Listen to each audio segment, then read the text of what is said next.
ഇന്ന് എൻ്റെ വീട്ടിലേക്ക് പപ്പടം വിൽക്കാനായി ഒരു വിദ്യാർത്ഥി വന്നു. ചെറിയ കുട്ടിയാണ്.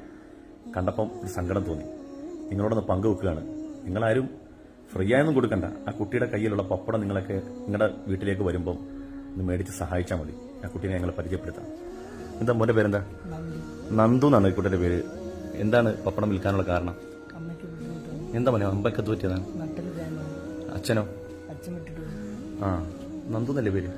കുട്ടിയുടെ അച്ഛൻ നേരത്തെ ഇട്ടിട്ട് പോയതാണ്. അമ്മയാണ് കുട്ടീനെ നോക്കിക്കൊണ്ടിരുന്നത്. അപ്പോൾ അമ്മക്ക് പെട്ടെന്ന് നടുവിന് ഒരു തീരുമാനമൊക്കെ വന്നിട്ട് കിടപ്പിലായിപ്പോയി. അപ്പോൾ ജീവിക്കാൻ മാർഗ്ഗമില്ല.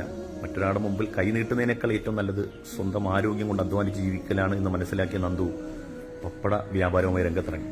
അപ്പോൾ നമുക്ക് ചെയ്യാനുള്ള സഹായം എന്ന് പറഞ്ഞാൽ നിങ്ങൾ ആരും ഔദാര്യം കൊണ്ടൊന്നും കൊടുക്കണമെന്നല്ല ഞാൻ പറയുന്നത്. ഈ നിങ്ങളുടെയൊക്കെ വീടിന്റെ മുമ്പിലേക്ക് നന്ദു വരുമ്പം അവനെ പപ്പടം ഒന്ന് വാങ്ങി സഹായിക്കുക.